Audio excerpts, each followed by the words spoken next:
Hello there, and welcome to episode 2 of Who goes there? the podcast. Hi. We've got wine today.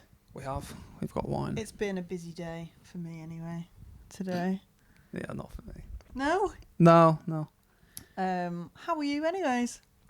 It's all right. It's been a while since I've seen you. Yeah, it's been a while. I'm good. Yeah. I don't really know where to start, to be honest. I'm just a little stressed out. And that was, this is first world problems. Just not having it. Liverpool stressing me out. It's deadline day. I've got my notifications on. We're trying to sign Mark Gahey. It's after the when is it? It's after the deadline, but we've got some kind of special thing going on at the minute, so that's bothering me. So it's stressing me out because the Crystal Palace manager is like, I don't really want that fella to go. And to be honest with you, I'd understand because he's great at what he does. He's fantastic. But unfortunately, when the big dogs come and call, there's only one place that you can go to. And no, it's not Real Madrid. Don't say it. No, I was about to say I've got nothing to say on this matter. And that's okay. I don't know. Yeah. We signed Isak. Hi, Uncle Matt. But that ain't enough for me. I want more. Oh shit, the levels on this are way too high. You know what? I should be. It'll be fine because I'm not going to scream again, so it's okay. The levels are very high. I'll pull this away. That'll do. Mine? No, I'll just pull the mic further away. It's all good. That's me being a dafty. But that's what's been going on for me today. What about you, darling? You've got some pretty special things that's been going on. What's been happening? Yeah, today I was with our lovely sound designer, Leah. Shouts out to Leah, also my producer. And we were finally starting the sound on... Sorry. Got itchy nose. Finally starting... Got the giggles already. Finally starting the sound on my last project, The Redemption, which, if you do know me, you understand that film has a very tender place in my heart. Tom's sick of it. That's okay. I was literally saying today that Edie James, the main character, is my Laura Palmer. Damn. Like, okay. That's how I feel about her. You're really invested in this lady. Yeah. I think the issue with me with The Redemption is the fact that we've been doing it since September last year. Been working on it in some way. We've already done one version of it before, but that version was dog shit because, cheers to... I'm going to be nice and professional today. That version was terrible. It was really not great, and it wasn't... neither of what we wanted. And I think with this one... although obviously it's still not perfect because we're young filmmakers and that's the way it is. The thing that I don't mind is the fact that yes, it isn't perfect and yes, there are some mistakes, but that's okay because that's on us. And we look at that and go, okay, we can get better from here. So that's the beauty of this one. I've learned a lot from being a first-time director because before that, me and Tom, we only kind of made like silly little videos together and directed each other. Mm-hmm. So this was the first time I could really get down and start directing properly, which was really good fun. Definitely, yeah. There was obviously there's a full crew, and obviously thanks to our tutor Ed. I can say his name, doesn't matter. It could be any Ed. Thanks to any university. Thanks to him, this is the only. We've been able to do things properly. We've been shown the proper way. Now we should have been shown the proper way in first year, but that's by the by. But thankfully we have at least one person. There's more people. All the staff are great apart from one. Thankfully we have people at the uni that really do care and want the direction of the course to go a certain way. Mm-hmm. and they do everything in their power to make that happen. And Ed is one of them people that has shown us the proper way, and I am extremely grateful for him. So we had a full crew. We did everything properly. All the pre-production we did properly. Yeah. You know, we went over it a ton of times with the script and whatnot. I would spend like 10 hours a day doing the producer side of it. Mm-hmm. For it was about a month, wasn't it? Yeah, a month straight of Pre-production. pre-production kind of, yeah. Yeah. So I learned a lot from the redemption, I really have, and ironically I redeemed the redemption from the original one, which is really weird.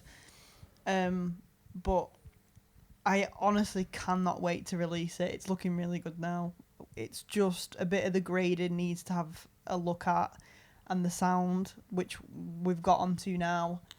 And I really can't wait to just share it. I don't think, obviously, people will watch it and think it's the greatest thing ever made, and that's not what I'm saying, because it's not. But there's a lot of heart and soul that's been put into that film that I really hope shines through to the audience. I really do. And this is my issue with and you know, everybody is they're into things, and everybody has their own opinions on things, and that's completely fine because everybody's entitled to one, and that's just this is how we live in a world where we can have intelligent conversations about things. But this is my issue with film critics that don't make films. There is obviously you should judge stuff as objectively as you can, and you should have your opinions, and that's fine. But Yeah. the thing that bothers me with film critics is, and other film students, including myself, is you don't realise how hard it is to make a film until you make it, and to make a good one as well.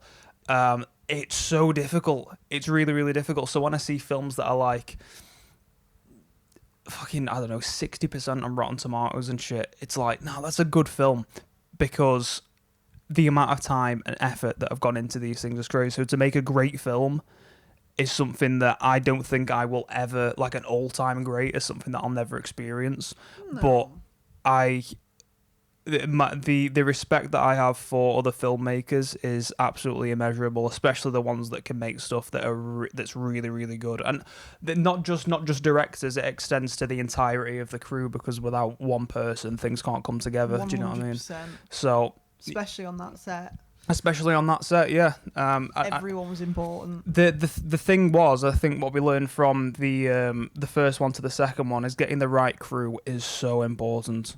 Like it's absolutely essential from every single aspect. Every single aspect of the crew needs to be great, and as good as you can make it. Just someone that you can get on with, and they understand your vision. That's always super important.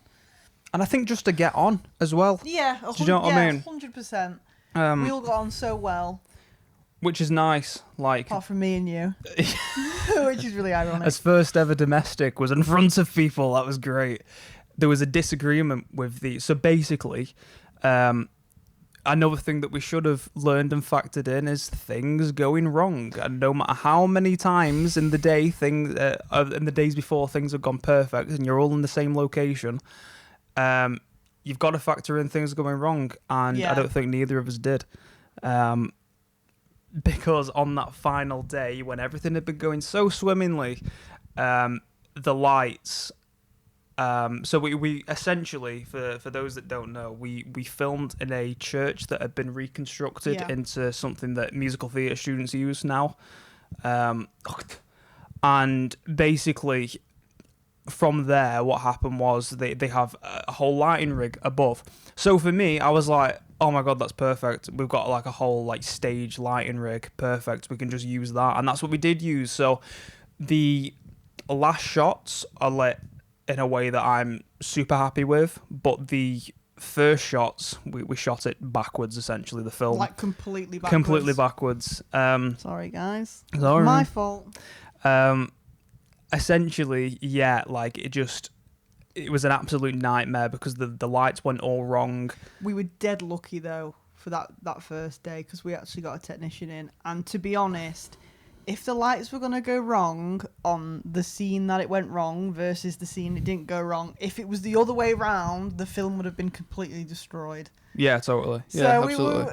we had were lucky. some luck on our side We for did. a little bit. Yeah, absolutely.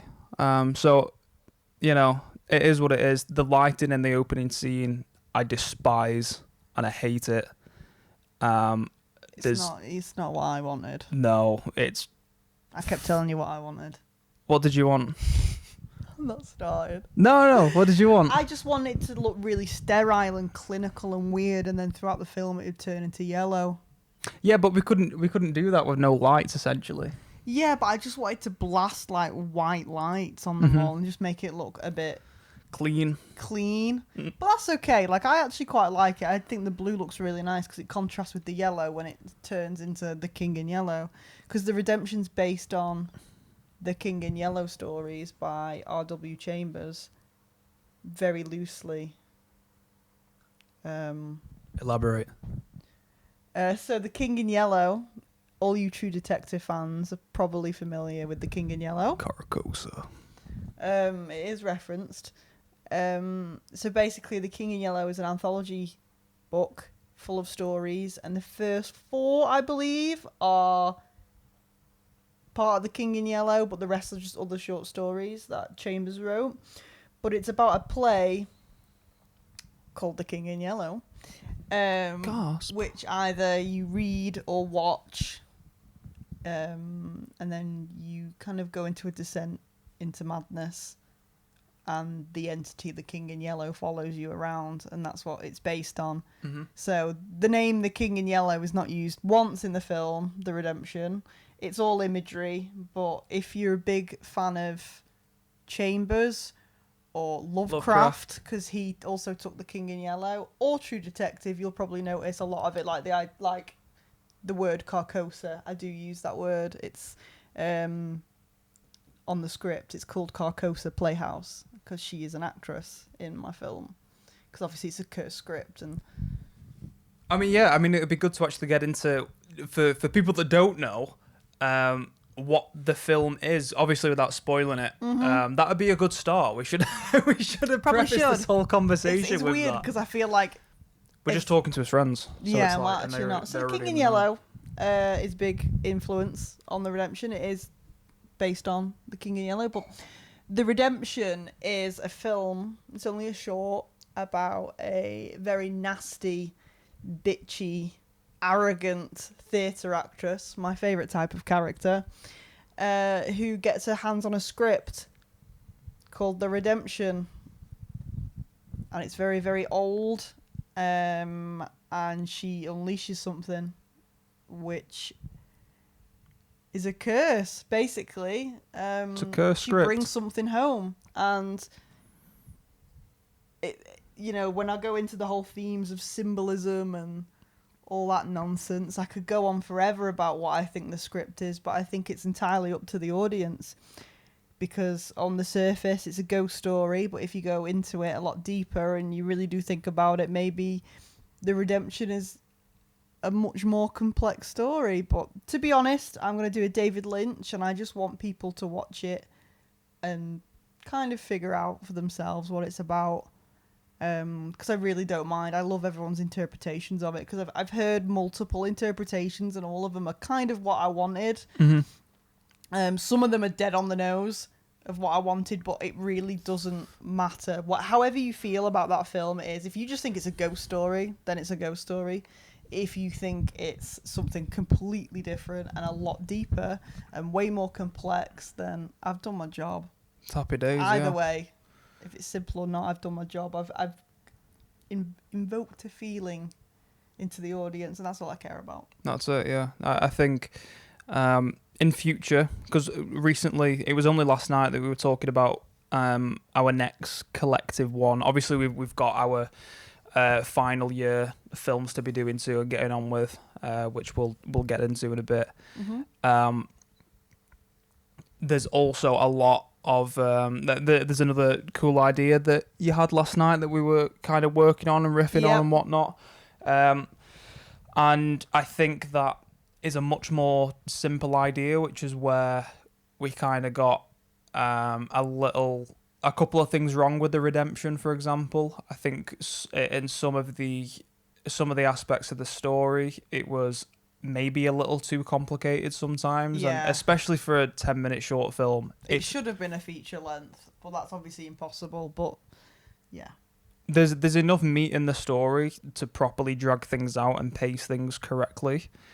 But essentially, we tried to put a whole fucking feature film in a 10-minute film, I which got a bit was, too passionate. and that's okay. That's good. I love that story. I still love that story. I know you hate it. I love Edie so much. I don't hate it. I hate I think I dislike the process of it because on set I felt a little overstretched, and because we've been working on it for So a long. year now, it was one of them where we did the first version and I had such a bad taste in my mouth from that one because we had fucking imbeciles working on it.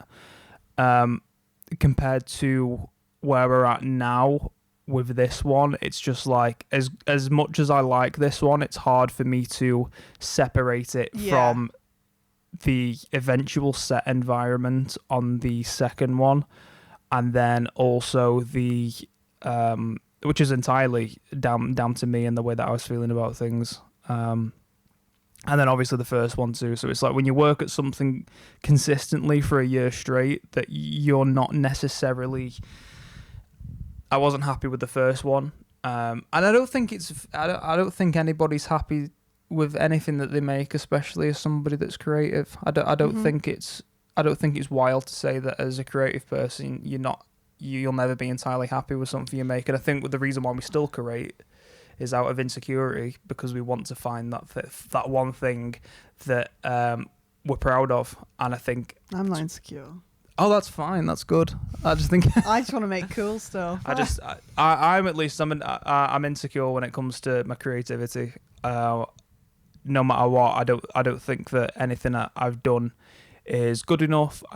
I don't think that anything I've done so far is something that I can look back and go, fuck yeah, that was really good. And until I get to that point, which is never ending, then I'm not going to be entirely happy with the creative, with the output.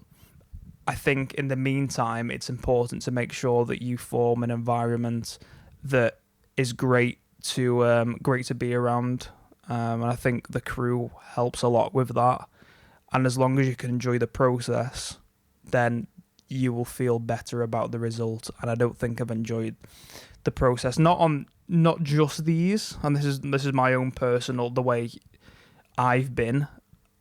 Not just these, but in other aspects of filmmaking this year, that last year too, but particularly this academic year. It's just, for a multitude of reasons, not quite in the way that I envisioned it. And that's okay, because we've got another crack next year. We go again, and then not even just next year. We've got a lifetime to make a film that we're proud of. Well, I'm proud of. And I'm proud. You know what? No, I don't think being proud is the right way to put it. Of course, I'm proud of the redemption, and of course I'm proud of things that I've made. But going back to the promos and stuff like that I do, I just think it's a case of being content with my own performance, if that makes sense. I think, yeah, and I think the one thing I learned or had to kind of, which was like, you know, That died. my lights died already. Nice one, Stores. Now we love Stores. It's okay. The one thing I really learned being a director and not necessarily a director, but being a screenwriter is people aren't going to be as invested in your story as you are. Mm-hmm. And that is really hard.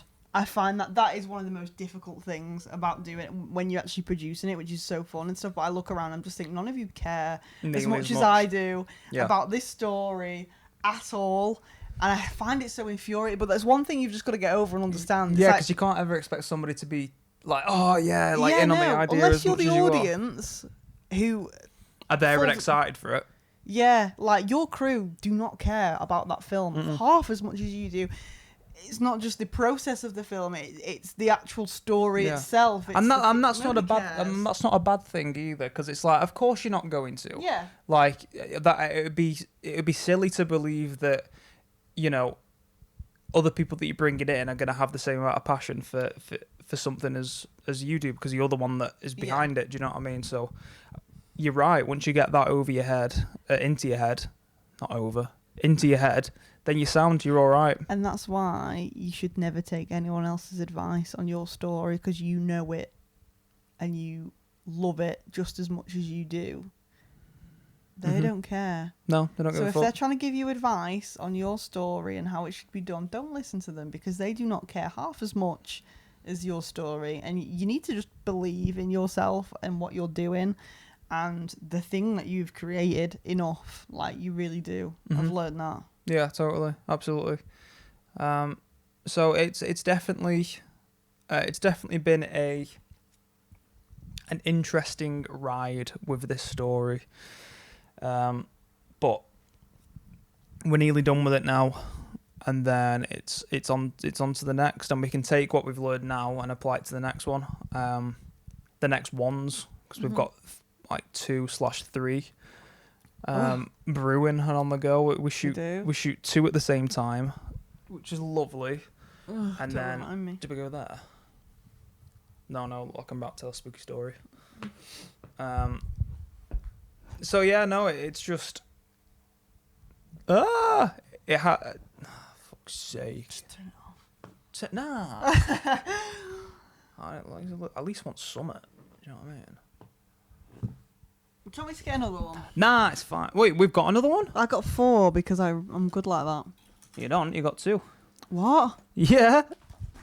Fuck it. Never mind. But we'll take what we learned from this one, and then we'll go to the next and rinse and repeat until we're competent, and then we'll go from there.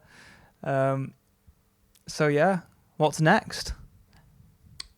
What's next? What's next? It's our next final films. Our final films. Final, ironically, being just the beginning. Just the beginning. Just the beginning. Yeah. So do you want to talk about your final film? Yes. Yeah. My final film is out with the elevated horror. Bro hates The Redemption. No, I don't hate the. No, I don't hate the. You are Redemption's #1 hater, bro. I think it's. I don't. He's just jealous. It's alright. I don't hate it, and you know what? I gained more of an appreciation for it when I started watching more Polanski films. So, you know, I watched more. I watched Rosemary's Baby, Fearless Vampire Killers. More taking a look more at Hitchcock's work. It's then suddenly sort of dawned on me that, oh, this is the style. Oh, I see the inspirations from that, and I think afterwards, I think because I've had a couple of months now being away from it,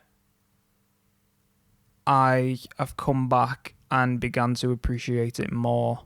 I think because when you're so into something for so long and you really want it to work in the way that you want it to, which is never going to be like that, I think it's good to take a while after it's done and then go back in with fresh eyes.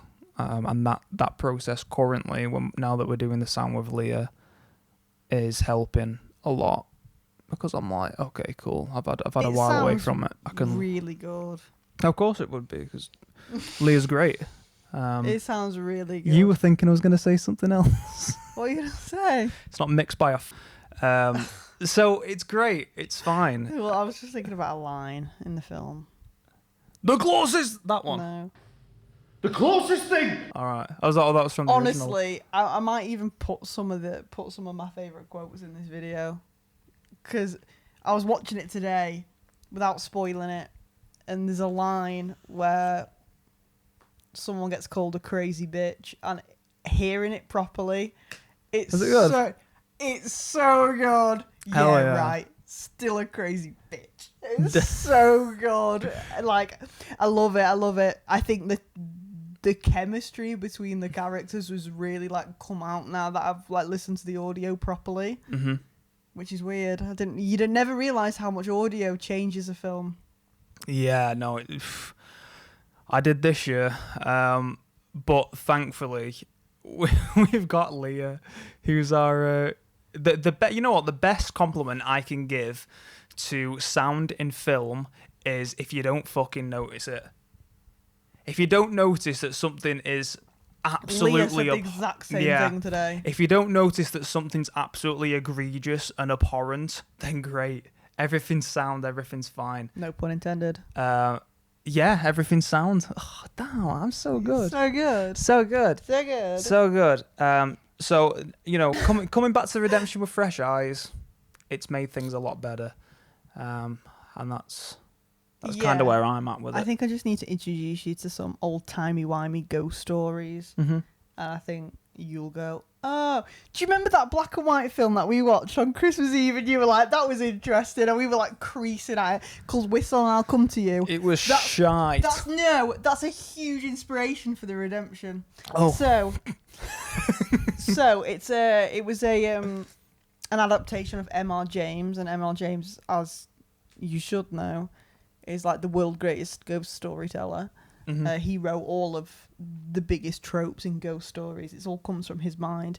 And Whistle and I'll Come to You is a huge inspiration for the Redemption. Not just the story itself, but actually that adaptation and certain little scenes and that. I'm like, ah.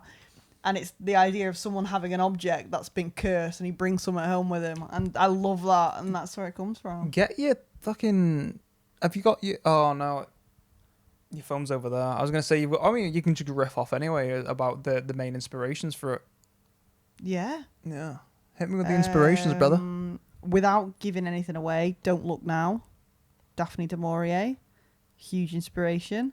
That will make sense when I make my explained video, because I don't think people would really get that. But I thought you were going to lynch it.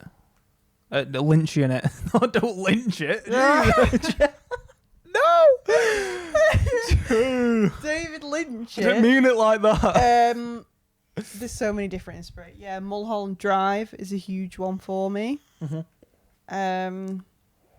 Oh my goodness me, I've got so many. Oh no, we're going to get into the David Lynch conversation that we had last night again. Anyway, carry on. Opening Night is a fabulous 70s film about a theatre actress that loses her mind during auditions and during her rehearsals, and just because she witnesses a terrible accident and she loses her mind and starts going a little crazy, and I love that. Inland Empire, David Lynch, about a woman that's in a cursed Polish film, and they're trying to remake it in America, basically, in like the Hollywood, and she starts to believe she's the character in the film, and she becomes delusional and kind of loose slips between reality and fiction. So I've got lots of different influences. Black Swan. Black Swan's the obvious one. Sorry, I that this is our film knowledge combining here. You say all these artsy-fartsy films, and I'm like, Black Swan, the commercial one. No. Black Swan's in there. Black Swan, yeah, Opening Night. What was that film from 1902? I think you're thinking of Phantom of the Opera. I was thinking of Phantom of the Opera. 1902, I think. A little bit of Phantom in there, sprinkled. Gosh, yeah. It's weird because I watched like Inland Empire, for example. Like that didn't even cross my mind when I was writing The Redemption. I was like, oh my God, I've got so much from this. Mulholland Drive, one of my favourite things is obviously if you've seen Black Swan and Mulholland Drive, the obsession with wanting to be perfect and famous and the best. And that's also a big part in The Redemption. Man, isn't that mirroring our little arcs outside of that? It is. It also, I find ironic. I thought yeah. I think making a story personal. Obviously, I'm not necessarily a believer of write what you know, because if I wanted to write a sci-fi thing one day, how the fuck do I know what a spaceship does and how that works?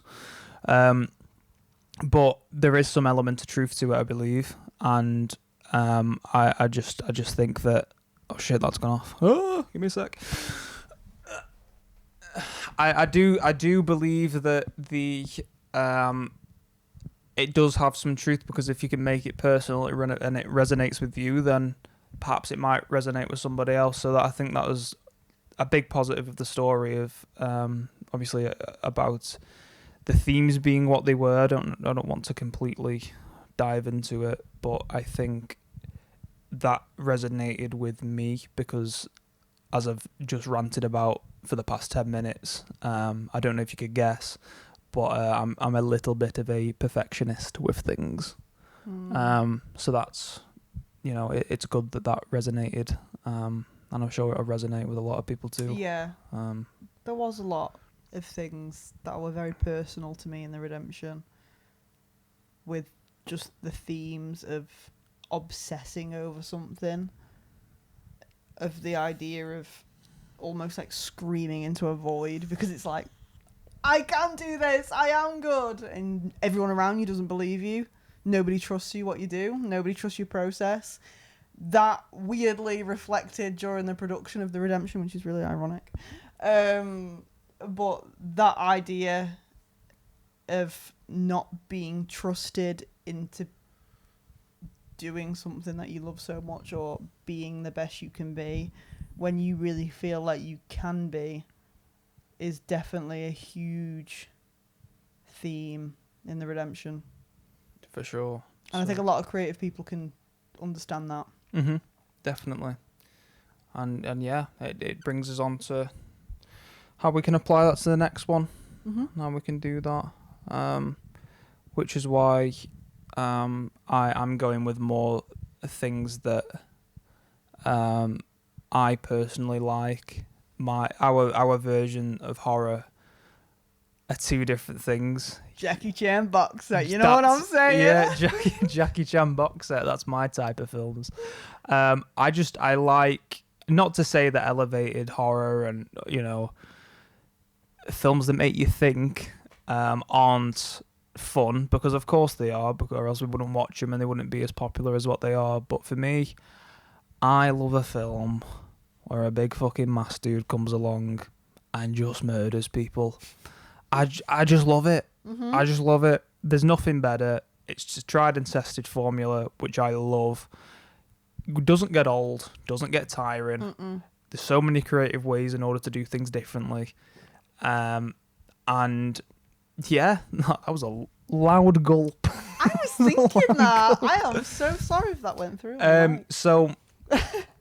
So yeah, and that's where it leads to Drop Dead Gorgeous. I'm not entirely sure if I'm going to keep that as a title anymore. What? Breaking news. Yeah, no, I'm not sure. Because there's already a Drop Dead Gorgeous, but mine's Drop Dead Gorgeous with a comma.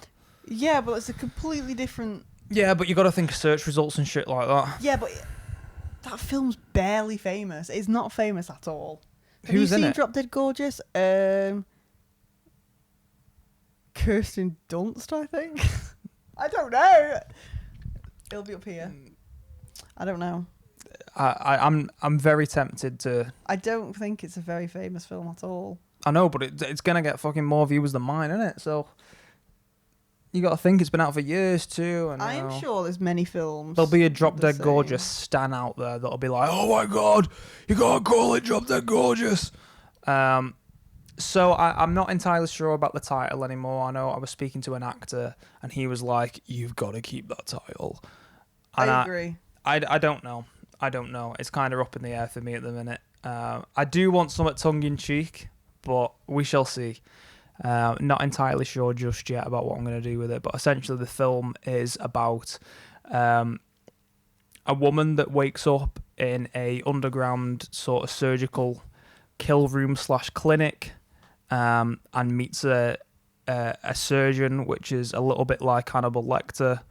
That essentially, a surgeon, consultant, I don't know, there is a surgeon, but it ain't that one, that essentially steals the faces of pretty girls and gives them to rich people. So it's a little bit, if you want to get into the themes, it's a little bit of like, we're talking about class systems and whatnot. I don't really care about that. I just want to make a gory horror film, but whatever. Yeah, but it's cool that people can watch that and take so much from it. I think that makes you a really good writer, though. I don't think Toby Hooper was thinking about. We just before we came on to do this, we were watching Eli Roth's History of Horror, and some film scholar came on and talked about how it was about like I don't even know. It was something to do with fucking Veganism. like vegetarianism, veganism. No, but I like, know. piss off. I know what you. He wasn't thinking about that. He No, I wanted know to what- make a film. I know, but it was about Vietnam, though. A lot of it. That was true. Yeah, no, I get that. A lot of stuff was about Vietnam. Back then. I mean, I don't have any critical thinking I skills. see a bad moon rising. Every time CCR start playing, you know it's a Vietnam film. Oh, They're in the man. jungle. Absolutely. Have you ever seen The Rain, brother? Come on. So, yeah, I mean, fucking film scholar, piss off. You, what? Oh, what's your expertise? Film scholar. That's what What? I mean. Because I was like, I bet he hasn't made a single film in his life. Wouldn't And have made a single fucking and that's the film. thing. His title said film scholar, so we obviously didn't. He make a obviously film. did not. If that's what you're what are you? Well, I'm a film scholar. So are we, right? If we go and we graduate. If we all, yeah, if we. When we graduate, aren't we film scholars? No, I think a scholar is, technically, yeah, sure. PhD. Yeah, but it's one of them where Doctor. it's like, Dr. Filmy Wilmy. it's people, it's Dr. Filmy Wilmy, yeah. I know, I mean, I'm sure the fella was nice and, I'm sure he's a lovely human being, but get the fuck out of my face with that. Get out, bro. No, I agree. Leave. Sometimes a film just wants to be fun. And that's that all I is want. cool. I love a I good want fun something film. that's gory. That you I want don't something. have to have your brain on for. No, it's a cat and mouse chase the whole time. That's what's going on with it. I'm actually thinking about publishing, not publishing, but sticking out like a novelized version of it before it goes out. Yeah, because I'm getting into writing a bit more because I'm just sick and tired of filmmaking. So that's where I'm at. I want my film to be just fun and exciting. We've done with the promos that I do with Adam. Put it on the screen somewhere.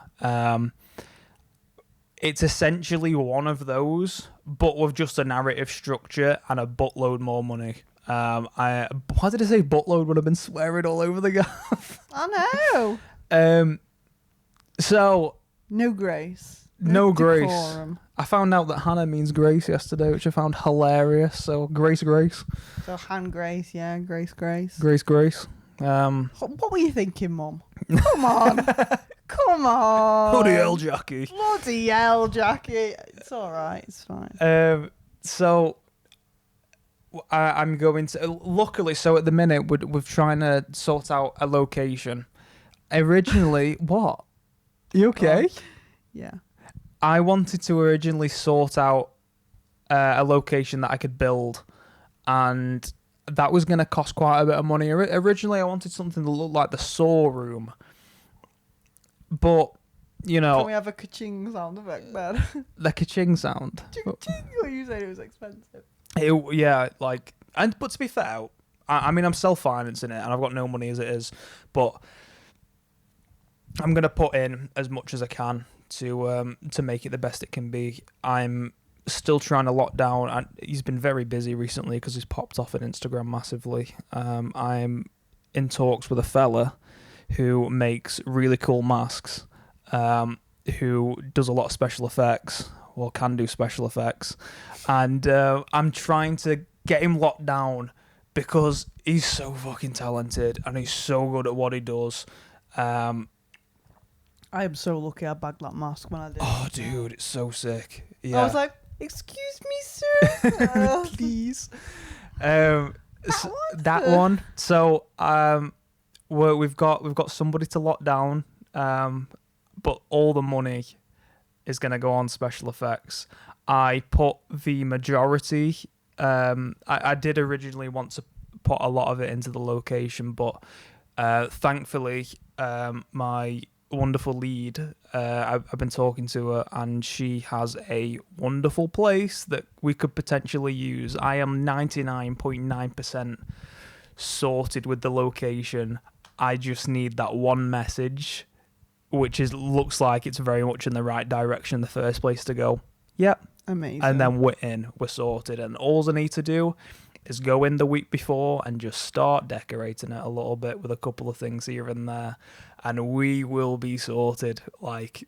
And then from there, I'm absolutely determined to make this film. And both of us are, with each of his own individual films, absolutely determined to make this the best that has ever come out of this absolutely abhorrent, satanic, disgusting, disgraceful, horrible institution. And they'll be receiving no thanks from me. Well, one person won't. The rest have been great, but the one person will not. And if when it does eventually, and we do eventually start doing well, Yeah. which I'm sure, I hope it'll happen. Why didn't you keep voice? I hope it will happen. There will be no thanks or gratitude, and I hope that in the same way that a couple of people have been responsible for highly influential towards filmmakers that have come out of the same unit that we're at, that we're definitely involved because you can see it. I will make it my mission to make sure that a certain person does not take credit for this, where we go eventually, because you did not provide anything for us. You give us nothing. No. The rest of them, they will get credit because they're great. That's where I stand. So that's where we're at. We've got a couple of months away from shooting. Got to lock down an actor. Got to lock down the special effects guy, and then we're out. And then we're off to the races and going. I could shoot this tomorrow. It feels like I shoot it tomorrow. The script's been done for ages. I just need to get into pre-production now and get ready to go. But Yeah. Realistically, if I had the money right now, I'd be a month away from shooting. Yeah. Which You is would. perfect, which is right where you want to be, and we're not even ready to go into the final year yet, which is great. So once that's all done and sorted, we will have wonderful things for your faces that I'm not sure I'm going to put behind a paywall yet, but with the amount of money that I've put into it, I'm very tempted to. But I might take the Terrifier route and just get as many eyes on it as possible. That's probably going to be the most likely thing that we do. Because then we get a fan base, and then that gives us. Yeah, I've I get lost my word. I get what you mean. That gives us the ability to remake it feature length at a really good quality. Totally. Like Terrify was just a short film that I did on 20p. Yeah, no, literally, the main thing, the main inspiration for me, is Damien Leone and what he did with that original Terrifier short film. Yeah. That's essentially where I'm going with it. Similar budget. I think we can make something that looks. Obviously, he's progressed massively as a filmmaker, and originally he wasn't a filmmaker; he was a special effects artist, and that's why he did it. I feel confident enough in my skill level in this particular field to make something that looks really good, and all the rest of it will be on the special effects. And I'm in love with the story. I'm super happy with the cast that we've got so far. We've got an absolutely wonderfully talented cast. To have somebody playing a role that can do all of the things that these other stuntmen that have played slasher villains across the years, like, he can do that stuff. He's more than qualified to do that stuff. That is a huge advantage. What I noticed when we watched a lot of the other previous films that we've seen come out of this university, there's not been much physical stuff. No, there hasn't. And we will absolutely be taking advantage of making sure that we get things physical, which will be fun. And I can't wait to be told that I need a stunt coordinator. highly unprofessional, but that won't be happening because Well, then, can't he just say that he's a stunt coordinator? of course he can. Because Do you have to? technically he is. Do you have to be qualified? I'm sure you do have to be qualified. Of course Well, you he's do. professional. He does it He's professionally. professional. Yeah. He's a without being disrespectful to him. I'm not trying to come across this way because he's one of my best friends, but he's a stunt man. Like the stuff that he Oh, does are some pretty completely. crazy stunts. Why would that be insulting? I think when you're in the professional wrestling industry, being told that you're a stuntman, or like a glorified stuntman, is a highly disrespectful thing to say to a wrestler because there's so many more elements to it. Like right, Mick okay. Foley, for example, got called a stuntman by Ric Flair and he was not happy. But that's Ric Flair and he's an arsehole, so. Woo! Where are you at, brother? What's going on there? It's literally the location. Still the location. I got my heart broken. My final year, I had the perfect location. I've told this story so many times, so I'm not going to do it again. But I had the perfect location, and it got took off me because they had a really bad experience with With who?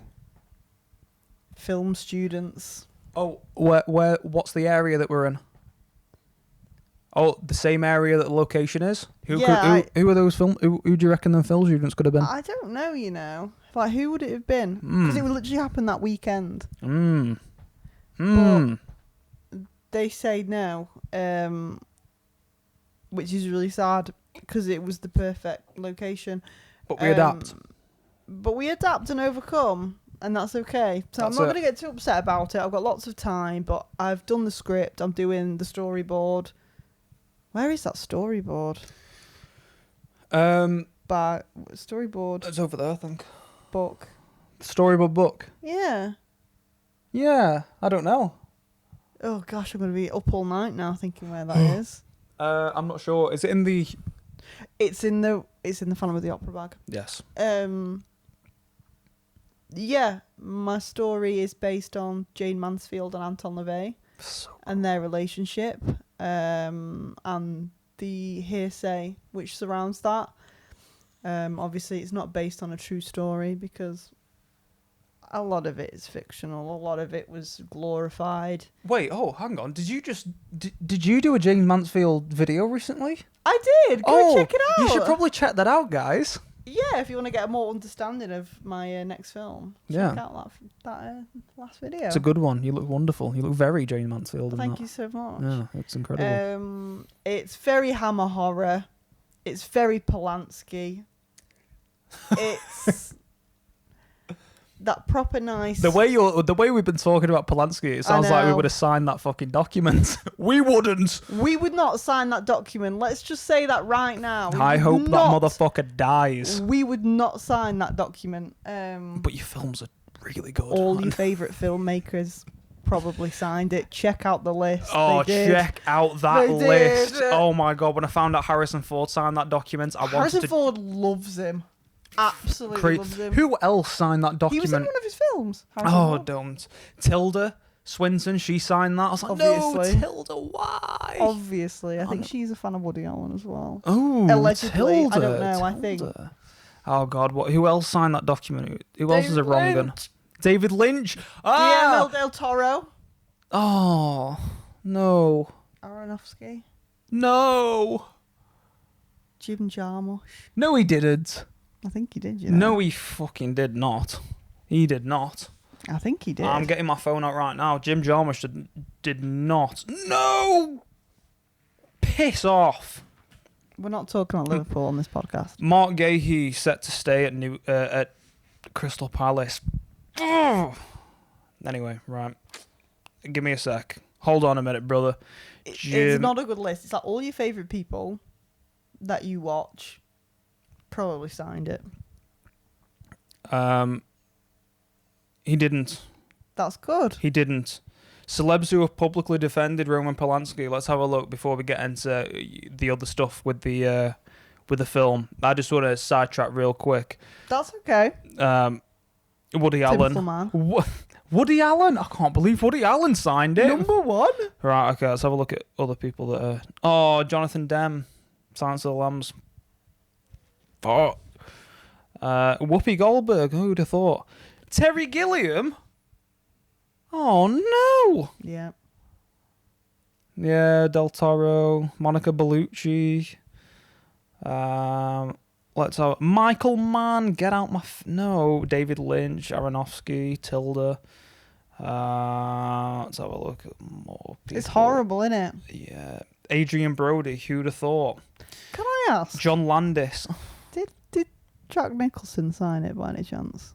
Ooh, that'd be interesting. Seeing wouldn't as, it? you know, it happened in his house.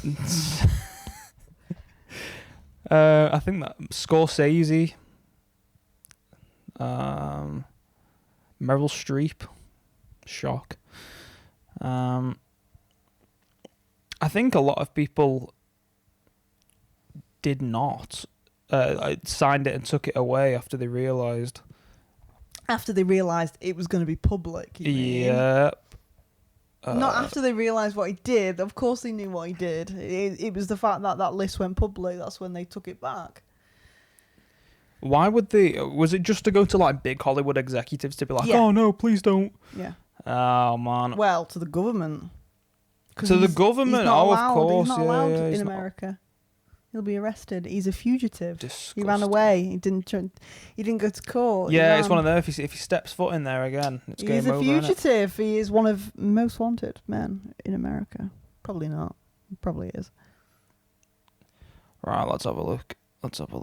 Wait, Wes Anderson? No, we didn't. Did he not? WESS. I'm not sure. I think somebody might have spelt something wrong. I don't know. I don't want to throw somebody into something Yeah. they didn't do, so I'll take that back. It might not be the Wes Anderson that we're thinking of. Even though his films are also a crime. He's never watched one Wes Anderson film, by the way. Just why would I watch pretentious bollocks? Get out my He's face. a Jim Jarmusch fan, and he says, "Why would I watch pretentious bollocks?" He's the most pretentious film director. Here's me talking in the beginning, being like, "Oh well, film critics, and it's really hard to make a film," and then it Yeah, always how go, ironic. "Fuck them films," which shows ironic. the hypocrisy of man, and it's fun. Alfonso Cuarón, the guy that directed Harry Potter 3, the best Harry Potter film. So that's sad. Let's have a look who else. Terry Gilliam, that hurts a lot. I didn't know that until like right now. Didn't you? No. I'm sorry, babes. Didn't say anything. Yeah, man. So there's quite a few people that. Fearless Vampire Killers was my favourite film as growing up, and then my mum had to break it to me what he'd done when I turned like 12. It's worse, you could have had a crush on him. True. And I didn't, thank God. Oh, it was your other sister. Yeah, I mean, it's wild. Anyway, so the film it's very Polanski by the way that I've heard it. So I will intend to be shooting it like a Polanski film, shooting it similar framing, similar blocking. Yeah. Potentially, it's that's up to you with the very blocking, but 70s, 60s horror, but more specifically the British horror, like, your Hammer, camp. I want it to be very camp, but also a bit. I really want the campy 70s horror, 60s, 70s horror, British horror vibe, but I also want to kind of like have bits in it where it kind of is like, oh, that was weird, like Hereditary and things like that. I kind of like that campy thing, but then I also want to turn it into something a bit darker, and I really hope I can do that on camera. So we'll see. we shall see. We shall see. The way you best described it was like Rosemary's Baby meets The Exorcist. No, that's not what I said. That is what you said. Close. No, Rosemary's Baby / The Exorcist meets Abigail's Party. That's what I said. That is what you said. I take that back. Well, no, it's still, you got it right. You got it right. No, so you're just being... okay. Yeah, no, it's Abigail's Party meets The Exorcist. Yeah. If you know what Abigail's Party is, a lot of the acting students know what it is because it was a stage play. Or the older generation. The Gen older X generation. parents and So, there we're at. That's where we are. And then you came up with a really cool idea last night. I did. A really cool idea. And I'm still continuing that idea. It's super simple, and obviously we always have ideas like, oh, that would be a film that we watch, a film that we could do, but there's something about what you started writing last night that I'm particularly drawn to. I think it's a very nice and perfect blend of both of the things that we're into. Yes. I think it's exactly in the middle of the pair of us. I was thinking for the start of the film, when the titles come up, of doing the old, when the dial-up sound effect on a computer. Oh, fantastic. Do you remember when your Yes. dad would turn on the laptop and you'd hear that? The thing is, recently, I'm not going to say specifically what it is, because if this pops off, and there's another one of you motherfuckers that also like to make films, sees it, and they go, that's a good idea, that. Just on the off tiny, tiny, minuscule chance that more than 50 people see this. I'm not going to say what it is. No. But there's been an 80s horror revival that we've seen in The Terrifier, which is extended, that we've seen in Stranger Things. That visual look has dominated the screens for the past 5-10 years because nostalgia sells. There is not a house. There is a style of filmmaking which was done that is no longer. Can we edit that out? We can edit that out. Yeah. There is a style of filmmaking that is no longer done. Films no longer look like that anymore. And it was shot digitally. A lot of it was shot digitally.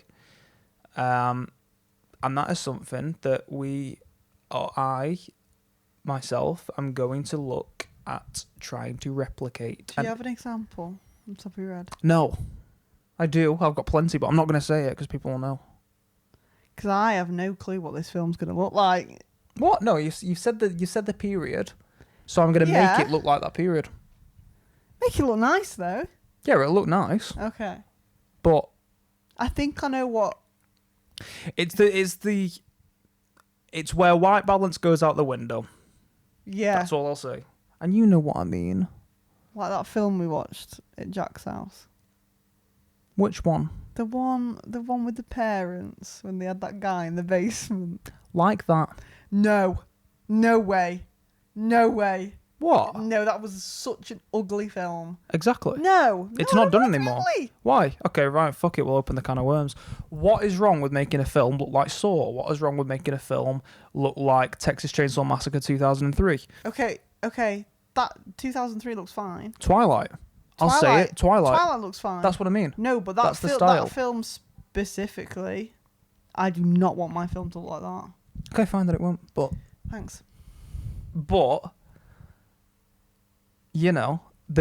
a style of filmmaking that's not done anymore. It's kind of lost, and I feel like people sort of yearn for that 2006 sort of vibe. That 2006 like noughties kind of look, like similar to how like Freddy vs Jason, where everything's a bit blue. Yeah. And everything's a bit contrasty. Yeah. And white balance doesn't exist. I think as well, without spoiling it, I think the themes in this film have got some weird little popularity recently, especially on the dark side of YouTube. People are very interested. What happened to Mr. Shit? Again, I find it very interesting. I find that side of the internet. What happened to Mr. Shit? I find a certain era of the internet very, very, very interesting. So we've got to make the film look like how the films did in that era. And it's like, so of course. Yeah, I just love that era of the internet. I find it very interesting. Mm-hmm. The stories around it, and yeah. It's very exciting. Super, super, super exciting. And I can't wait. I can't wait to do it. It's a really cool idea. You know me. It's gonna be good fun. It is going to be fun. Relatively cheap to make, which is great for us. Relatively cheap to make. Cool idea. Very easy to make it look good. I want to spam practicals everywhere. It's gonna be If it looks like, mad. if in terms of visually, like the cinematography, if it looks like The Ring, sick. I don't know. We will discuss this in depth. I trust you to make my film look good. Ah, thank you.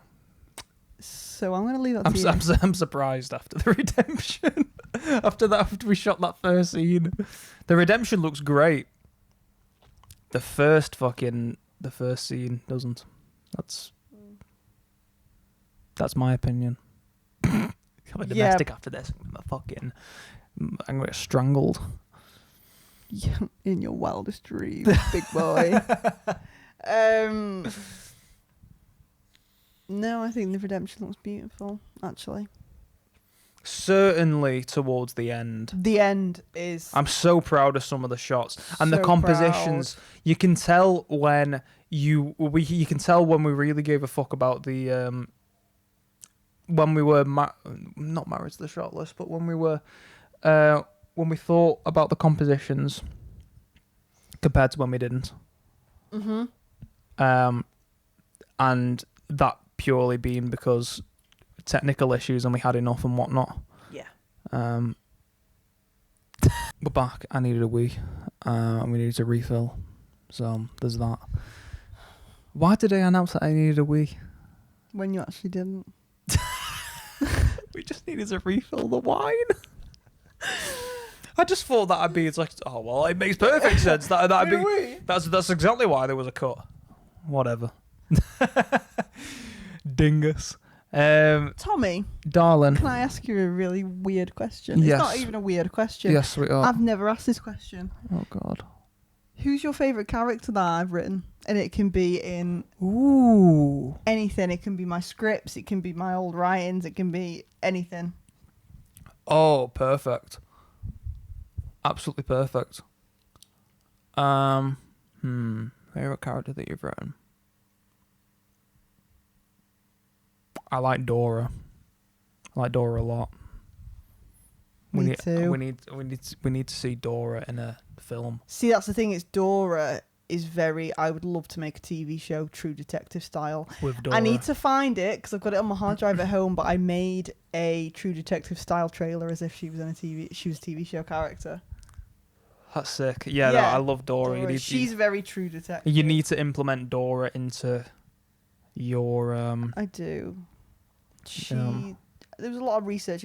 She's an FBI agent, but in the 1970s, so I had to do a lot of research to make sure that it is actually historically accurate. Could women work in the FBI in the 70s? They did. I had to make sure I got the dates right and everything. So I made sure all the years were right and the process of all the women in the FBI, when the first women in the FBI in the 70s. So there's a lot of research went into that. I need to see Dora in a film though. You know what we need to do? We need to make a film that is, on that, because we are such sluts for a film or a TV show or a book where there's a new detective in a town that doesn't seem right, and they're partnered up with somebody that they don't necessarily like. Sexual tension.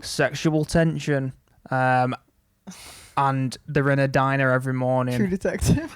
And they're in a diner every morning eating a pie and having some coffee. And why don't you like Twin Peaks? I don't like David Lynch. Do you know how I have this thing where I have a nonce meter? I'm not saying David Lynch was a nonce. I'm not. You just said that. No, well, he signed Polanski's fucking thing. So Well, as far as I'm so concerned, did you're everyone nonce by else. proxy. So I have this thing where, so I don't know what it is. There's an intangible thing sometimes with a lot of people, and I'll never be David Lynch. I couldn't ever dream of making something like David Lynch. I'm dog shit, and I'll forever be dog shit. as a filmmaker compared to No. David Lynch, as a creative compared to David Lynch. Obviously, it's undeniable that he was a unique Art is subjective. art is subjective, but So- but sometimes there's no Mm. denying somebody's greatness, and you can't deny David Lynch's greatness. Yeah. Incredible, absolutely wonderful as a creative, a very interesting human being. I just, for some reason, his films don't resonate with me, and maybe that's because I've not given enough of them as a chance. I don't know. I loved Wild at Heart. Absolutely love Wild at Heart. Great film. Great film. Nicolas Cage, so good. So Laura funny. Dern, so good. Do you know what my favourite fact about that film is? What? Is that David Lynch didn't even direct him to be like that. They just let him do like and he just did it. And he was like, yeah. No way, dude. Yeah, he didn't even direct him to be like that. That's That's just him doing so it. 'cause funny. He thought that's what he would be like. You know what? I don't like Nepo babies, but Nicolas Cage gets a pass for me, for real. I only found out it was an Nepo baby by you literally the other week. We watched Yeah. 8mm now. That's a good film. H-millimeter, yeah. 8mm. That's a topic I'm very interested in. Indeed. He's like, what film is that? Yeah, what film was that? It's about the snuff film, and he plays a detective. Oh, 8mm, yeah, that was a great film. Apart from, I thought the ending was a little weird, but What was the ending again? I think he got shot and thrown out of the window. I don't remember. Yeah, he got shot, thrown. I think he won. Or somebody got thrown out of the window. Not Nicolas Who Cage. directed it? Because God, I don't know who I directed remember us that. going, Oh my God, Joel Schumacher. Joel Schumacher directed it. Yeah, I really that's- enjoyed it. I love a Joel Schumacher film, so fuck you to anybody that says that Joel Schumacher films suck. I love Phantom of the Opera, sorry. Yeah, you know what? I love his Batman films. Did he direct multiple Batman films? Batman and Robin. My dad's not going to like you hear you say that. Well, I I'm don't think going he'll- to. Well, listen here, Gav. I love you. Lovely human being. Powerful beard. Strong. Handsome. I will fight you to the death over that. Straight up, Joel Schumacher's Batman was great. Clooney as Batman, great. Arnie, great. Because it was such a perfect merge of those. It was like the Burton films, Yeah. right? The Burton films had a baby with, the 66 Batman series. That's perfect. It was campy, it was dumb, it was stupid, it was crap. I like crap films. I don't care. Like, I know, you It's like Patterson. oh my God. What the hell's wrong with you? You need to stop drinking, lady. This isn't nice. This is mean. I haven't said anything. You said something absolutely egregious. How could you dislike you said Patterson? you said that you didn't like David Lynch, so I thought to get back at you. I like Wild at Heart. You could at least like Mystery Train, or you could at least like Patterson. Or you could at least like Only Lovers Left Alive. Yeah, I like that one. I like the vampire one. Ghost Dog The Way of the Samurai. Come on, bro. How don't you like Jim Jarmusch, bro? I think I realised something about Jim Jarmusch the other day when I went and watched Mystery Train again with you. Yeah. I got it. I've never understood why I like David Lynch, why I like Jim Jarmusch. Go I on. just, for some reason, resonate with his films, and I don't know why, because he's everything that I don't like about filmmaking. But he's incredible, and I love him, and he's back doing another film soon. I watched Mystery Train again, and the way he directs actors, and so he did his signature shot where he does a long tracking shot from a car pointing to somebody walking on a just on a pavement, just making a journey, and it's like a side profile shot, walking, tracking all the way through. And it was genius in the way that he did this shot, because he wanted a billboard in at the top, and as the two characters from Mystery Train are walking with a oh my God, something banging outside. As the two characters in Mystery Train were walking, they had a suitcase in between them that they were carrying. And then, in order for him to get the billboard up, he purposely kept the car going, swung the camera around, changed the angle slightly so you could get the billboard up at the top. And as that was happening, during that transition, the characters stopped and switched places so they could carry a different end of the suitcase, so it would make sense as to why the camera stopped and sort of changed. I loved it. and I was just like, damn. Yeah. He uses his actors like puppets. He has them sit in awkward, weird ways. Yeah. He has them deliver things awkwardly, because it feels like it's him playing with action figures, and that's what I like. Yeah. And that's the genius of him. That's from my perspective, at least. That's how I see it. He uses characters like action figures, and I love that. What were we on about before that? Before you shit on one of the greatest directors of all time? What were we I talking don't remember. about? It doesn't matter, but that's where I'm at. So I think it's absolutely egregious that you don't like Jim Jarmusch. Not for me. It's also But egregious. that's okay. And that's fine. We can differ on opinions, and that's completely fine. But Joel Schumacher's films, that is objectively, the Batman films are objectively great. I love the Hi, Phantom Freeze. of the Opera. I'm Batman. Come on, bro. The Phantom of the Opera has been announced to be getting a remake, and I'm very scared because Andrew Lloyd Webber said that. I'm going to shut my mouth. Yeah, Andrew Lloyd Webber said that Phantom was very miscast in the 2004, which I 100% agree. Don't get me started. Do not get me started. But there's something about that 2004 film that's so bad it's good.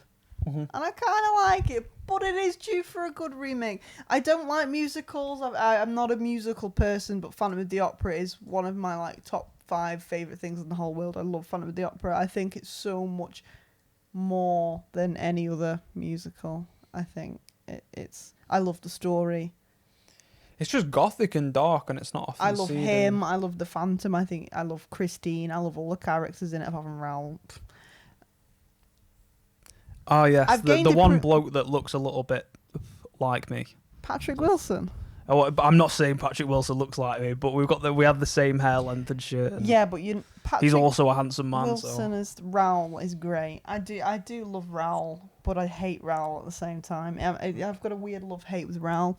He was in the right. He was right. He was correct. He was. He is the hero. He is. When I got older, I realised that, because when I was little, I used to cry for Eric because I used to think, oh, he should have got it. But then I'm older, I'm like, actually, he's kind of weird. But then I got over that, and now I'm back on. This explains everything. Now I'm Team Eric again. Women and the wrong choices. There it is again. Women and questionable choices with men. It's like, what? Oh! So ironic. The thing is, I think why women love Eric so much. I've had my pants down there. Fucking hell. The reason why women love Eric so much is because he goes out of his way for her. He kills people for her. That's quite romantic. Raoul is just there like, we were friends as kids. And it's like, yeah, shut up, Raoul. I don't care. But Fair. Raoul is such a nice man. He's so a sweet. He's a He's a really sweetheart. sweet character. But he is. But he's just so boring. Like Eric, he has got so much character, and he's brooding, and he's tortured, and he's dark, and he's so full of passion. Sing! Oh, I love it. I absolutely love it. I love the Phantom of the Opera. I do not like musicals. I've never got into the musical-y thing, even though I was in a musical theatre school. Okay, I was 10. Oh, okay, right. After 10, it On a becomes weekend unacceptable. thing. It was a weekend thing. High and wide, bro. Um, What was the school called? I could not tell you. I've been thinking about this for the past 5 years ago. What was it called? Dude, I was in something similar called High and Wide. It wasn't High and Wide. Okay, cool. I just remember it was... I thought because we grew up close together, I was like, oh shit, No, maybe we're in the same place. It was 2 women that ran it, but they were called Miss. And then their first name... It wasn't the second name, and it was dead random, but they called themselves Miss, and then their first name, like Miss Hannah. Because they wanted to be professional, but not too professional. Yeah, I got it. But it was fun, but... No, I fell out of love with it because I realised the only musical I was really in love with was The Phantom of the Opera. And it's just... musical theatre things, they turn their noses up at it because it's too good for musical theatre community. Yeah. It is. It's too good for it. It's too polished. It's got too much depth because it is a book originally. Mm-hmm. I think it's got too much depth, and I don't think it's. The only acceptable musicals to me are ones that are on mute, and maybe you can play, Phantom, or maybe you can play Rocky Horror. The rest of I it, do like Rocky Horror. I love it. fucking- Right. Okay, Tommy. And, yes, Sorry. darling. Continue. No, darling. and maybe the Genetic Opera one. Oh my gosh, Repo Man the Genetic the Opera. Reaper Man, yeah, that was fun. It's a load of dog shit, but that's why it's so good. Don't talk bad on Bill Moseley, bro. We're gonna have Bill Moseley in a film one day. I love Bill Moseley in that film. On He's my favorite. God. He's my favorite character in that film. I will have Bill Moseley in a film with me one day. That'd be cool. Chat clip that. What were you saying, darling? You were gonna ask me a question. Yes. Yes. Right. If you wrote a jukebox musical, what would be the band? And don't just say your favourite band. Like, actually think of What would work? I can think of one immediately because I'm looking at the screen. A band that would actually fit the jukebox musical sort of thing. You'd think, yeah, there would be a sick musical. It'd have to be quite an eclectic band. Because I think Yeah. that's an obvious thing. Yeah, Someone yeah, would make like a jukebox musical out of Kiss. Absolutely. I'm really shocked it's not been That it's done yet. Really shocked. Yeah, me too. I'm just. Like We Will Rock You. We Will Rock You. That's the Queen musical. There's a Queen musical. We Will Rock You, yeah. The What Queen one. The fuck is that? What the hell is We It Will is. Rock You? Guys. What the? It's a musical which Hell. is just all Queen music, and it's very popular. Oh, I've probably heard of it, but I think I'm too tired to. Yeah, I remember it. think Kiss would be. Yeah, Kiss would be a great That's one. an obvious That's an one. obvious one. Yeah. I'm really shocked that's not even a thing. A Kiss Yeah, jukebox musical. you'd have thought Gene Simmons had gone, all right, boys. And you'd have thought Paul Stanley, because he'd played the Phantom before, would go, yeah, I'd do that. Don't. Paul Stanley is the Phantom. That was interesting. Much like his live performances over the course of the past 20 years. So not very good then. No. But who am I to tell Can Paul you- Stanley to hang it up, bro? Can you imagine a Slipknot musical? I push my fingers into my. Yeah, man, that'd be no. So Mamma Mia is a jukebox music. That's ABBA. Course, yeah. Perfect. I'm not a Perfect. complete retard. The am I? Bodyguard, Whitney Houston. We Will Rock You, Queen. What else is there? I don't know. Is there a Pink Floyd musical? No. there That'd is- be a good one. That would be a good. No, actually, because The Wall, it's a film that they Alright. made. No, that doesn't count. It's like Tommy. That doesn't count. Oh, okay. That doesn't count. Right. I think Avenged Sevenfold's recent album, Directed by Tim Burton, bro. directed by Tim Burton, That would be mint. would be so cool. I'd watch that in a heartbeat. Yeah. Oh man, that new Avenged Sevenfold album's so good. I don't know. I really don't know. I don't think it'd have to be a concept album.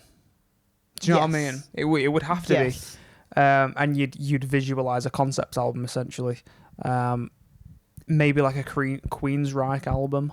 That would work. What? You're so cute. And maybe a Maiden album.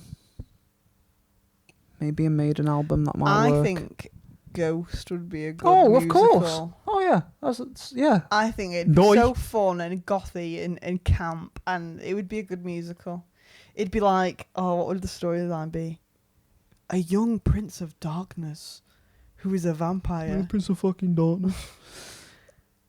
can't find his way. There'll be something really camp. I don't know. Oh. Something Tim Burton would have written. To be fair though, I could see Tobias doing that. I could see him in the future going, well, I know my fan base stink. You know what they'd love? A musical. Musical. Yeah, for sure. Just Dance Macabre scene would be meant. Yeah, oh Just god. If you, wanna be in so a masquerade ball. what's got ahead? When when we went and watched Ghost together, I was like, oh sick, yeah, like obviously. Yes, we did.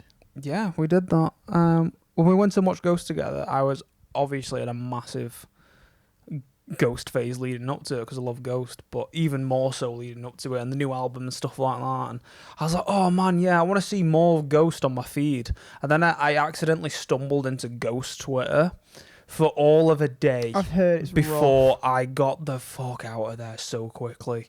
That is the most toxic, disgusting fan base. Like, it's up there with Bad Omens and Sleep Token. In terms of just a horrendous fan base. The time is it's nearly 9 o'clock. You best get to bed, No, mate. it's fine. You wanna carry on, I mate? can carry on. Oh hell yeah, dude. I work early mornings. So. You do. So I mean, probably Ghost. They'd be absolutely great. But yeah, no, Ghost fans are horrendous. Yeah, I just keep out the fan. It's weird. My mum's always taught me this. The since I was a TikTok kid. Ghost crowd. She's like, just keep out of the fan bases of anything you love because they'll ruin it for you. My mum's got so much of her stuff ruined for her because of fan bases. And a lot of them as well. You don't love them like I do, bro. You think you think you do, but you don't. Yeah, that's how I feel when I. I was just like, what? You really? Your favorite Slipknot song is what? Get out of here! Do you know what I mean? Yeah. Fucking get out my face. Oh, I like Psychosocial. Ugh. Get out, bro. My arms looking big, aren't they? Yeah. Go in the gym. Muscle army. Yeah, I'm going to the gym again. How you finding that? How you finding getting back in the gym? I'm actually really enjoying it. You're looking wonderful already. Thank you. You already did, but Thank you so even much. more wonderful. No, I do. I do prefer it going. I do. I'm feeling a lot more confident in myself again. That's good. It's great. You know. We're gonna talk about protein now. Yeah. What are your macros, bro? No, literally, I have to. Your macronutrients. You know, it's wonderful. I'm not a boy. It's wonderful seeing you. Just come back in. I need a cloth, a kitchen cloth. I need it next to me all the time because my mouth's open drooling when I see you. Oh, that's really romantic in this day and age. So yeah, I mean, I need to get back in the gym. I always wanted to be a stunt double. If it wasn't a comedian, it would have been a stunt double. Am I a stunt double? Because it's cool. Get in the Gaga videos. You sorted? Yeah, no, I'd love to do like crazy stuff, but I'm not. I Crazy wanted to be a stunts. WWE diva. Can I call it that anymore? It's a women's wrestler. Nah, a diva. Yeah. Right, so I wanted to be a diva. Then I wanted to be a comedian. I was a comedian, then a diva. I don't know. And then I wanted to be an actress. And now I want to be a director. There we go. But I mean, to be fair though, for years you've wanted to be a director. Like, Yeah. Always. Since I was a little kid. even when you went over to South Korea, it was still with the idea and thought that you would be a film director. I've thought of me being a film director since I was about 10.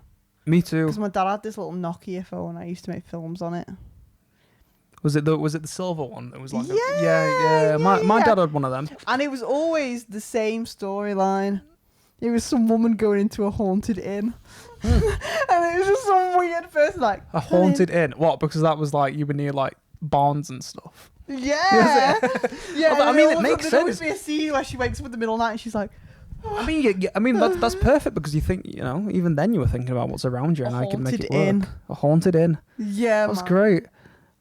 I wanted to tell me and my mate Harry in year 6, we wanted to do a film and we had this idea that his Yeah. mum told us about some crazed person that came out of a mental asylum and like ripped somebody's head, like got into somebody's car, ripped their head off, and they were like a demon. What? Yeah. It was like a folk story around Oh, where I like an grew urban up. Yeah, like an legend. urban legend. It was complete bullshit, obviously, but That's really scary as a kid. That I would. you know what's really weird? Google it. I wonder if someone's mentioned it. I will Google it. Go on Reddit. Oh. r/ where you were from. Not saying out loud. I Not will doxing you. soon. I will soon. Yeah, you should. I wonder But if someone remembers that. I can see it clearly in my head, though, even still. In the same exact way, I have the frame in my head of what it looked like when this crazed individual was on top of the car, and it was there turning, looking at blood on his face and shit. I can see it clearly in my head, and it's been the same visual in my head since I was about 11, 12, which I find... We should do a very Lynchian dream sequence with that. We should. Just so I can say to young Thomas, hey... Did it? We did that. So that'd be Aww. fun. So yeah. For you, for the longest time, all you wanted to do is just to be a filmmaker, which is cool. And I flip between a million different things. The film's always been there for me. More out of the fact that I was okay at it rather than... You know, back in the day when you'd choose like your A-levels or whatever, it was like, oh, you should go with something you're good with. Like you're relatively okay at, and that was always like the talk from high school and stuff. I feel like that's where I'm at with film. It's like, do I enjoy it? Yeah, but do I really love it as much as what I thought? No, well, not you really. chose to come to uni and do it. I exhausted all other options. I burnt bridges elsewhere, didn't I? So it's just like, well, I'll do this now. I'm okay at it, so I'll do this. Well, you met me, so it's all right, isn't it? Exactly. I met my wife, so that's good. Speaking of which, we go and get married this month, which is wild. And the day we fly out, we get married exactly 2 years and 1 day since we first met each other. So it's so close to the day that and everyone's like, first damn, met. I've been with my partner for 2 years and 1 day and we're still not married. And that's okay. And that's okay. If it gets any further than that... Everyone's different though, babes. Everyone's different. We know that we're getting married very early and we understand that. But that's what we want. I proposed 7 months in, and somebody from uni, I didn't even know this, right? At the time, I didn't realise how long... I was like, what the hell are you about to say? And now I realised. Somebody... so we'd been together for like 7 months when I proposed. Early, right? Not really, though, because, I'm with somebody that I love. Love has no time. Only age. And... Wise men said only fools rush in. That's it. And where are we going? Viva Las Vegas! So that's where we're at, man. Like, so yeah, some absolute donut at uni. I didn't even know how long we were together for. I was like, is it this month? Is it this? Is it that? I felt like we were on 6 or 7 months for like 3 months straight. And some donut said to one of his friends, do you know how long they've been together? It's only been 7 months. I was like, I didn't even know how long we've been together. You fucking weirdo. I was like, what the hell, man? That's so funny. It's so bizarre. But yeah, man, I proposed super early. He was very cute. Yeah. I was going to do it in... you look so cute when you did it. I was going to do it in Italy. I was going to take you over to... Lake Como. Lake Como, that's where we went. Oh, Lake Como was lovely. So yeah, we went to Lake Como, and was gonna do it there, but then it became. That was such a lovely chill holiday because it was just chill. And then we went to Milan for a night. Chilled out. Yeah. It was nice. We went to Milan for a night just cause. It was lovely, absolutely lovely place. But I was going to propose there, but then it became increasingly obvious because drunk me basically said on Christmas Day. I was like, oh yeah, well, I've had a conversation with certain people, and then it became obvious that I was going to do it. So I was like, fuck, I'm going to have to surprise her again because we had already had this holiday booked, and it was obvious that was the place it was going to be. You got too excited. I got too excited. Oh, that's cute, isn't it? So I acted all erratic at like 3 a.m. Scared the living daylights out of me because I had work literally an hour after later. And I was like, what is wrong with you? What I find really bizarre is the fact that my phone's prehistoric. It absolutely sucks and it's horrible. I'm getting a new one, so that's nice. But my phone's speaker, like microphone, doesn't work. You can't call me, which is perfect for me. But nobody can call me because my mic doesn't work. Mm-hmm. So it's like, what's the point in ringing me? I might carry that on to this to next time because I can't really. Oh wow, people calling me anyway. So my phone mic doesn't work, and when I proposed, I recorded it because I was like, oh, we'll get the visual of it. That'll be nice. And the weirdest thing is my phone mic worked. And I find that so bizarre. It is weird. I find it really, really weird that Oh, the mic worked. your little voice on it. I was shaking. I was like, please. Yeah, so Say, please cute. marry me. I was like, what? What the hell? So, yeah, I thought, well, because you knew it was coming. I was like, right, let's spring a surprise on her again. So that's what I did. And now we're off to Viva Las Vegas. I don't know how we're doing that. I know I rant about rich kids constantly. We've worked hard for this, though. Yeah, man. Nobody's paid for anything, No one's paid for anything. and we're just Nobody's invited. It's just this nice, quiet, silly little wedding, which is going to be daft and stupid, and that's just us. hmm And we're doing what we want to do, and I think that's very important. No one's stopping us. no one's stopping us, and there will be a video. Are we filming it? Oh, we've got They'll to. go $50, $50, please. No, there won't be. I'm not gonna video the wedding. No, absolutely not. Get out my face. Vlog it while it happens. I was like, No. Of course not. No. But But you're just gonna prop your camera up. no, the trip itself, though. Oh yeah, we're filming that. We've got to film the trip because we're going to so many cool locations too. I have got to wear my sauciest dress in Vegas, and I'm gonna be there behind you, like, ooh, let me look at your cards. Be like the sexy lady that's just there, like, Absolutely, yeah. on your arm. It's just going to be After Dark playing by Tina and Tarantula the Yeah. whole time. the whole time. The whole time. The That's whole time. They're gonna see you with a cowboy hat and go, tourist. tourist. Yeah, absolutely. But that's what we're doing, man. We're going to Sin City and we're going to go and get Sin. married. City of Sin. And we're gonna go to the White Wedding Chapel, and that's where it's happening, man. It's gonna be crazy. Insane. So we're just under a month away now from It's getting just married. perfect. I think it's just perfect for us, isn't it? Because it's like, of course we'd go there. Yeah. Like, duh. I've never really liked this whole like country wedding thing. No, I hate it. The country house, 25k, all these people you don't know, plus they're plus ones. And family members that I don't family- even like. Family members that I don't like. Why would we want that? So we kind of get everything. We get a holiday, a wedding, and a honeymoon all in 5 And days. people will go in, what are you doing for your honeymoon? I was like, bloody hell. It's like, how much money I'm paying? Like, Vegas is fine. Like, we're having it all there. Because we're getting married right in the middle of it, aren't we? Yeah, exactly. So there's loads of little different locations that we're gonna go to. We've got there will be a video. I don't know if photography will be allowed or videos will be allowed. I hope so. There should hopefully be a video of Zach Bagans' If we haunted see him, please, can I get a museum. picture with him? Absolutely. I'm going to absolutely crease. There should be a video on Zach Bagans' haunted museum.